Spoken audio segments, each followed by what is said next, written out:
எல்லோருக்கும் வணக்கங்க. நான் பாரம்பரிய ஜோதிடர் பா. ரவிக்குமார். இப்போ நாம் பார்த்துக்கிட்டு இருக்கக்கூடிய ஒரு தலைப்பு பார்த்தீங்கன்னா குரு வக்கர நிவர்த்தி பலன்களை பற்றி தான் இந்த காணொலியில் பார்த்துட்டு இருக்கிறோம். அப்போ இந்த குரு வக்கர நிவர்த்தி எப்போ ஆகிறாரு அப்படின்னு பார்த்தீங்கன்னா நிகழும் மங்களகரமான விசுவாவசு வருடம் மாசி மாதம், அதாவது 27ஆம் தேதி, அதாவது ஆங்கில டேட்டு அப்படின்னு பார்த்தீங்கன்னா 2026 இந்த வருடம் மார்ச் மாதம் 11ஆம் தேதி புதன்கிழமை காலையில், அதாவது 9:07 குரு பகவான் வக்கரம் நிவர்த்தி அடைகிறார். இதில் எங்க அப்படின்னு பார்த்தீங்கன்னா மிதுன ராசியில் தன்னுடைய வாரிசு வீட்டில் இருக்கக்கூடிய குரு, ஏன்னா குருவுடைய வாரிசு தான் புதன். மிதுன ராசிக்கு அதிபதி புதன். அவர் யாருன்னா அந்த குருவுடைய வாரிசு தான். தன்னுடைய மகன் வீட்டில் இருக்கக்கூடிய குரு இப்போ வக்கரம் நிவர்த்தி ஆகிறார். அப்போ இந்த வக்கரம் எப்போ ஆனாரு அப்படின்னு பார்த்தீங்கன்னா 2025 வருடத்தில் டிசம்பர் மாதம் 7ஆம் தேதி குரு பகவான் வக்கரம் அடைஞ்சார். அப்ப கிட்டத்தட்ட இந்த டிசம்பர் மாதம் 7ஆம் தேதியிலிருந்து இந்த மார்ச் மாதம் 11ஆம் தேதி வரை கிட்டத்தட்ட மேச ராசியிலிருந்து இன்னைக்கு மீன ராசி வரை உள்ளவங்களுக்கெல்லாம் பார்த்தீங்கன்னா ஒரு சிலர் சாதகமா இருக்கும், ஒரு சிலருக்கு பாதகமா இருக்கும்.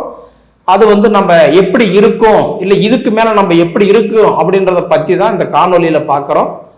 பொதுவாகவே பார்த்தீங்க அப்படின்னா இப்ப குரு பகவான் தன் சொந்த நட்சத்திரத்திலே வந்துட்டார். புனர்பூசம் நட்சத்திரம் 1ஆம் பாதத்தில் இன்னைக்கு வக்கரம் நிவர்த்தி அடைகிறார். இது ஒரு அற்புதமான ஒரு வாய்ப்பு, சரிங்களா? தன்னுடைய நட்சத்திரத்திலேயே புதன் பகவான் வக்கரம் நிவர்த்தி அடைகிறது ஒரு அற்புதமான காலம், சரிங்களா? கிட்டத்தட்ட எனக்கு தெரிஞ்சு பார்க்கும்போது இந்த குரு பகவான் இப்ப வக்கரம் நிவர்த்தி அடைஞ்சிட்டார் அப்படின்னா மேச ராசியிலிருந்து மீன ராசி வரை பிறந்தவங்களுக்கு என்னென்ன மாற்றங்களை கொடுக்க போறாரு அப்படின்றத பத்தி தான் இந்த காணொலியில பார்த்துட்டு இருக்கிறோம். குரு வக்கர நிவர்த்தி எந்த மாதிரியான ஒரு மாற்றங்களை கொடுக்க போறாரு அப்படின்னு பார்த்தீங்கன்னா, பொதுவாக இந்த குரு வக்கர நிவர்த்தி அப்படின்றது இந்த மார்ச் மாதம் 11ஆம் தேதி குரு பகவான் மிதுன ராசியில வக்கர நிவர்த்தி ஆகிறாரு அப்படின்றது எல்லாருக்குமே தெரிஞ்ச கதை தான். ஆனா ஒண்ணு, அந்த குரு நமக்கு நல்லது பண்றாரா அதுதான் கேள்வி, இல்லைங்களா? அதாவதுன்றது பொதுவாக ரோட்டில் 1000 பஸ்ஸு லாரி கார் ஓடுது அப்படின்னா அது எவ்வளோ போகுது, அது முக்கியம் இல்லை. அதனால நமக்கு எதாவது கெயின் இருக்கா அப்படின்ற ஒரு கேள்வி இருக்கு. ஆனால் நிச்சயமா இந்த குரு வக்கர நிவர்த்தி உங்களுக்கு சூப்பராக இருக்குன்னு சொல்லலாம். இது என்ன காரணம்னா, விளையாட்டுத்தனமாக ஒரு கேள்வி சொல்லுவாங்க, ஒரு கல்லில் 2 மாங்காய் அப்படிம்பாங்க. இதுக்கு என்ன ரீசன் அப்படின்னு பார்த்தா, ஒரு கல்லில் 2 மாங்கன்னா பொதுவாக உங்கள் தனுசு ராசிக்கு அதிபதி யாருன்னா குரு தான். இது உங்களுக்கு தெரியும். தனுசு ராசி அதிபதி குரு பகவான் தான். ரெண்டாவது, தனுசு ராசிக்கு குரு பகவான் 7ஆம் இடமா பார்த்துக்கிட்டு இருந்தார். ஒவ்வொரு கிரகத்துக்கு ஒவ்வொரு பார்வை உண்டு. ஃபர்ஸ்ட் செவ்வாய் பார்வை எடுத்துக்கோங்க, 4, 7, 8. சனி பார்வை 3, 7, 10. ராகு கேது பார்வை 3, 7, 11. குரு பார்வை 5, 7, 9. அப்ப மிதுன ராசியில் இருக்கிற குரு தன்னோட சொந்த ராசியான தனுசு ராசியை 7ஆம் இடமா பார்க்கிறார். உங்க ராசிக்கு அதிபதியும் குரு, அது ஒண்ணு. குரு பகவான் தன் சொந்த ராசியை 7ஆம் இடமா பார்க்கிறாரு, இதுதான் 2. அப்ப தன்னோட ராசிக்கு அதிபதி நம்ம ராசியை பார்த்துக்கிட்டு இருந்த குரு பகவான் 2025 அதாவது பார்க்கும்போது டிசம்பர் மாதம் 7ஆம் தேதி வக்கரத்துக்கு போயிட்டார்.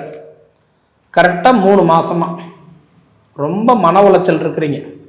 தனுசு ராசிக்காரங்களுக்கு யார் பார்த்தாலும் தனுசு ராசியா சூப்பராக இருக்குது. நீங்கள் வேணும்னா செக் பண்ணி பாருங்கள், யூடியூப்பில், இன்ஸ்டாகிராம், ஃபேஸ்புக்கில், எதில் வேணுமா போய் பாருங்கள், தனுசு ராசிக்கு சூப்பராக இருக்குதுன்னு சொல்லுவாங்க. இதுதான் உண்மை. ஆனால் தனுசு ராசிக்கு என்ன காரணம்? சனி 10ஆம் இடமா பார்க்குறாரு, குரு 7ஆம் இடமா பார்க்குறாரு, ராகு 3ஆம் இடமா பார்க்குறாரு. நவகிரகத்திலேயே 3 கிரகம் பார்க்கக்கூடிய ஒரே ஒரு ராசி எதுன்னா தனுசு ராசி தான். அப்போ நல்லா தானே இருக்கணும் அப்படின்னு நீங்கள் நினைக்கலாம். ஆனால் உங்களுக்கு 3 பிரச்சனை உண்டு. அந்த 3 பிரச்சனை, முதல் பிரச்சனை என்னன்னா, உங்கள் வீட்டுக்கு அதிபதி குரு. குரு உங்கள் ராசியை 7ஆம் இடமாக பார்க்குறாரு. அதுபோக சனி பகவான் உங்களுக்கு அதாவதுன்றது வந்து அர்த்தாஷ்டம சனியே இருக்கிறாரு. இந்த 3 கேள்விகளுக்குமே பார்த்தீங்கன்னா குரு வந்து இயல்பு நிலையில் இருக்கும்போது உங்களுக்கு நல்ல வாய்ப்புகள் கொடுத்துட்டு இருந்தார். அதாவது கிட்டத்தட்ட வர கஷ்டமெல்லாம் அப்படி தடுத்துக்கிட்டு இருந்தார். நல்லா போயிட்டு இருந்தது. ஆனால் டிசம்பர் மாதம் 7ஆம் தேதி அன்னைக்கு குரு பகவான் வக்கரத்துக்கு போயிட்டார். வக்கரம்னா என்ன சார்? இயல்புக்கு மாறாக வேலை செய்வார். இப்போ பொதுவாக ராகு கேது பாருங்க, வக்கர கிரகம் தான். என்னைக்காவது அந்த ராகு கேது வந்து முன்னாடி வந்து பார்த்துருக்கீங்களா? வரவே வராது. முன்னாடி வரதுன்னா என்ன? இயல்பு நிலைன்னா என்ன? 1 2 3 4 5 6 முன்னாடி வர்றது இயல்பு நிலை. வக்கரம்னா 1 12 11 10 9 8 7 ரிவர்ஸில் வர்றது. எப்பயுமே ராகுவும் கேதுவும் முன்னாடி வரவே வரமாட்டார், பின்னோக்கி தான் போவார். அந்த மாதிரி தான் வக்கரமாகும் போது இந்த ராகு கேது பின்னாடி போகும், ஆப்போசிட்ல சுத்தும், இயல்புக்கு மாறாக வேலை செய்யும். அப்படி மாறக்கூடிய கிரகம் இந்த 3 மாசமா ரொம்ப மன உளைச்சல் இருக்கக்கூடிய ராசி தனுசு ராசி. சொல்றவங்க எல்லாம் நல்லா இருக்குன்னு சொல்றாங்க. எனக்கே ஓப்பனா நிறைய பேர் கேட்டிருக்காங்க, ஏசாமி எந்த யூடியூப் பார்த்தாலும் தனுசு ராசிக்கு நல்லா இருக்குன்னு சொல்றாங்க, ஆனா நீங்க கொஞ்சம் ஆப்போசிட்டா சொல்றீங்களே என்ன சாமின்னு கேட்பாங்க. உண்மை அதுதான். இப்ப நல்லா இருக்குன்னு சொல்றதுனால எனக்கு ஏதாவது கிரீடம் தூக்கி தலையில வச்சிட போறீங்களா? ஒண்ணுமே இல்லை. அதாவதுன்றது வாங்குற காசுக்கு நாணயமா இருக்கணும். பொதுவா நம்ம பிள்ளைகளுக்கு புண்ணியத்தை சேர்த்து வச்சுட்டு போகணும், பாவத்தை சேர்த்து வச்சுட்டு போகக்கூடாது.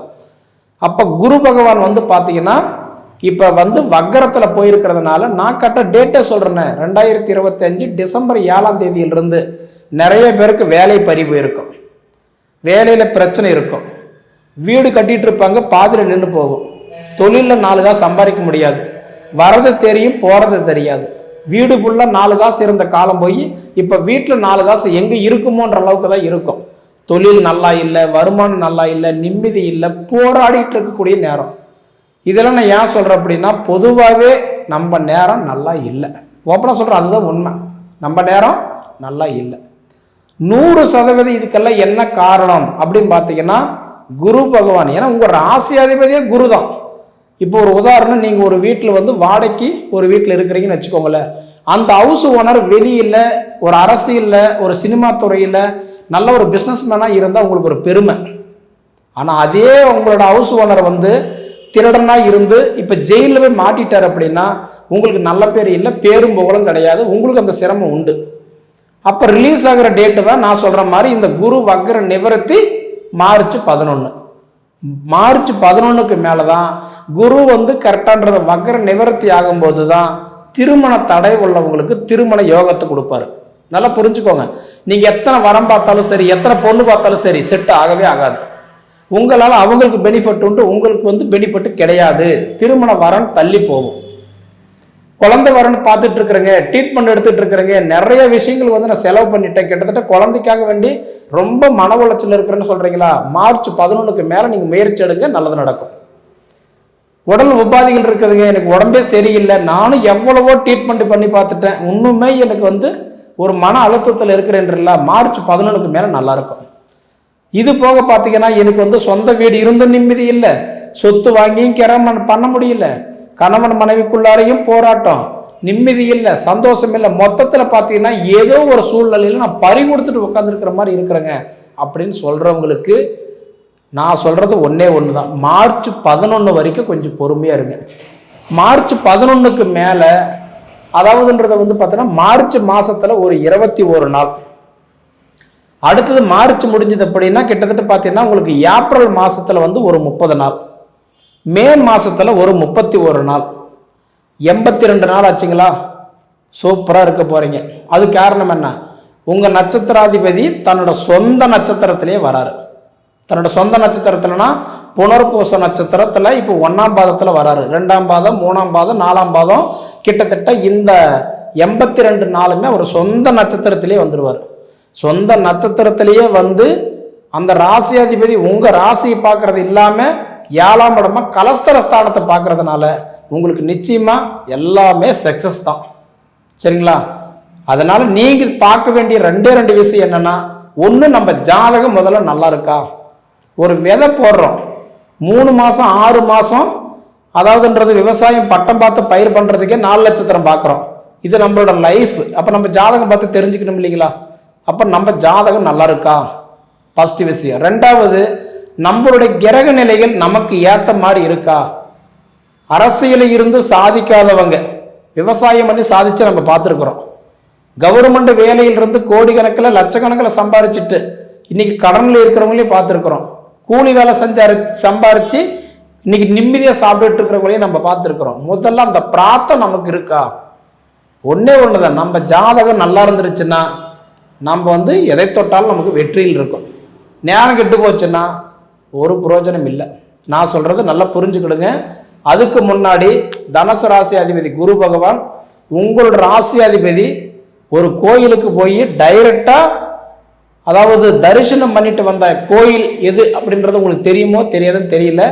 திருச்செந்தூர் முருகன் கோயிலுக்கு போய் குரு பகவானே டைரக்டா போய் வழிபாடு செய்துட்டு வந்தாங்க அப்படின்றது ஒரு ஐதீகம் உண்டு. அதனால திருச்செந்தூர் முருகன் கோயிலுக்கு போயிட்டு வாங்க. நிச்சயமா சொல்றேன், உங்க வாழ்க்கையில நிறைய மாற்றங்களை நீங்க பார்க்கலாம். அனுபவிச்சு பார்த்து சொல்லுங்க. சரி நேயர்களே, உங்க பொன்னான நேரத்தை ஒதுக்கி இவ்வளவு நேரம் என்னோட காணொலியை நீங்க முழுமையா பார்த்ததுக்கு மனசார மனசுன்றது கேட்டுக்கிறேனுங்க.